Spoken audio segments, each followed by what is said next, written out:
Yahoo Fantasy Baseball 2010 Tucson Toros group. We're going to take a look here at Woodalas taking on the Metropolitans. This one was very interesting. Woodalas actually walked away with the victory here. The last place team picked up a win over the Metropolitans. 6-4 was the final result at week's end. Woodalas is now 32, 59, and 5, while the Metropolitans is now 47, 49, and 4. Woodalas is now 2-1 all time against the Metropolitans. These teams faced off twice last year. This is the first time they've met this year, and Woodalas now holds the all-time series lead 2-1. Woodalas was also the only team in the bottom 8 of the standings to pick up a win this week. All the other winners were in the top 6. Woodalas is actually dead last, was the only team 9th or worse to pick up a victory this week, so that's definitely a good thing. The Metropolitans ended a 2-week winning streak and is once again below 500 with this loss.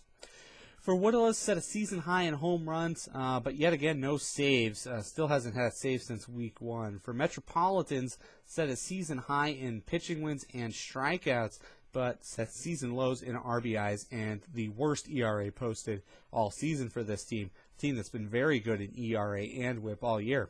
Also of note, the season low in RBIs comes with a 30 RBI drop from last week. So this team was 30 RBIs better last week than they were this week. That's a dramatic drop-off in one category. On the offensive side, Woodalas took 3 out of 5, lost the runs and stolen bases categories, but both of those were very close.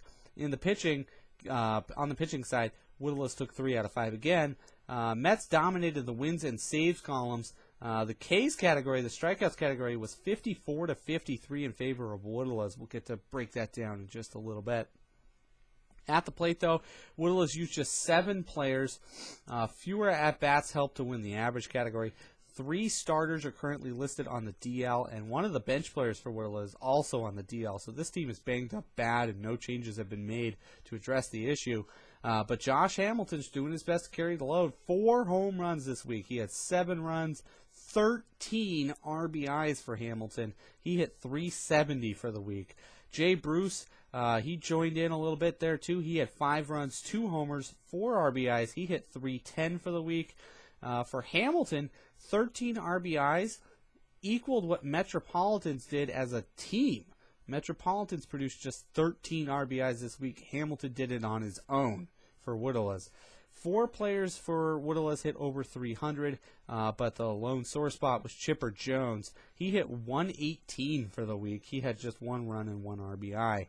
For Metropolitans, just 3 players managed a homer, just 4 players had RBIs of 2 or more, and just 2 players managed to hit over 300. Just an offensive struggle all across the board, really, for Metropolitans. Lance Berkman, for example, he hit .043 for the week. Ian Stewart, he had an average of 154. And A-Rod was a disappointment this week. He averaged 200 for the week, produced just 1 run. On the pitching side, Woodalas took ERA, WHIP, and strikeouts. 3 pitchers with an ERA of 0. 2 pitchers had an ERA over 8, though, so those 2 kind of canceled out. 6 pitchers with a WHIP under 1.4. That's excellent in the WHIP category. Chris Carpenter, he didn't manage a win, but he produced 13 strikeouts. Unfortunately, though, his WHIP for the week was 2.08. Mets dominated the wins column. 3 pitchers won twice. Steven Strasburg made his debut this week, got 2 pitching starts in 1 week to open up, and Strasburg managed 2 wins, 22 strikeouts, and a 2.19 ERA to go with an 0.89 WHIP. These are fantastic stats out of, remember, a rookie who just made his first 2 starts. So just phenomenal pitching from Strasburg, definitely helping out the cause for Metropolitans any way they can. Unfortunately, though, all the strikeouts didn't matter. Scott Kazmir and Phil Hughes, they each threw in 2 wins and an additional 10 Ks apiece, but Woodalas managed a 1 strikeout victory in that category, so Mets didn't pick up the category anyway, despite the phenomenal strikeout totals. 4 pitchers had ERA over 6 for Metropolitans. For example, Jamie Moyer had an ERA of 81 this week with a 10 whip. That's just not getting the job done. Wound up costing Mets in the end. For Woodalas, still dead last in the standings, 7.5 games out of 12th place. Remember, got to get to 12th to see postseason action. Going to be taking on the best team in the league, twice as nice.